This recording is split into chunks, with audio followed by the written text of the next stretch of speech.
when my family invited me on a family trip to Paris. I thought they finally saw me as more than just the youngest sibling. But the moment they landed, the truth slapped harder than the winter wind.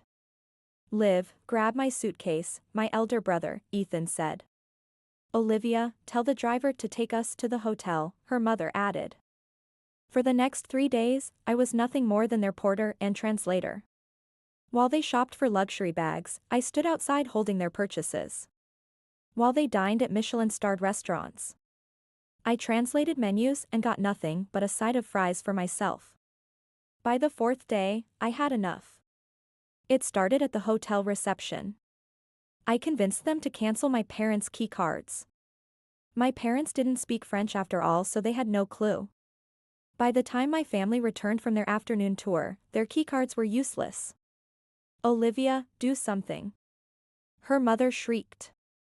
"Oh, maman," I said in perfect French to the receptionist. "They don't speak French." She leaned in. "Ils sont très stupides. They are very stupid." The receptionist gave me a look of pure sympathy. "Don't worry, mademoiselle. We will help you." Help they did. The hotel security assumed Olivia was the only competent one and asked her to confirm her identity. Smiling, I provided my passport and kept theirs in my bag. That evening, as my family panicked, I booked myself a separate hotel room.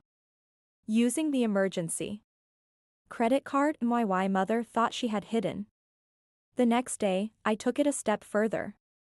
At breakfast, I accidentally translated the wrong order, leaving her father, who hated spice, red-faced and coughing over an extra spicy omelet. Then, I made a few calls. By noon, a private driver arrived. "Did you book a tour?" my sister asked. "Of course," I replied. "A special one." The special tour turned out to be a full-day trip to a remote vineyard where no one spoke English. I, of course, conveniently forgot how to translate. When my family was finally allowed to leave 5 hours later, I had one last trick up her sleeve.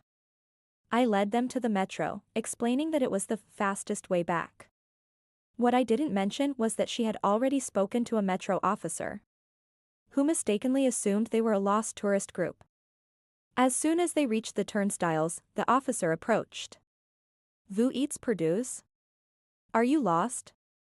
Before anyone could protest, I gasped. "Oui.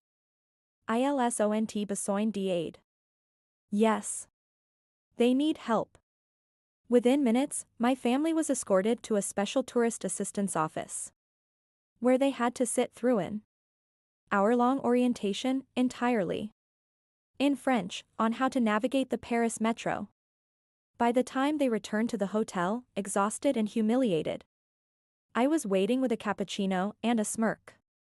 "Next time," I said, sipping slowly, "maybe you should hire a real tour guide." Her mother glared. Her father sighed. Ethan groaned.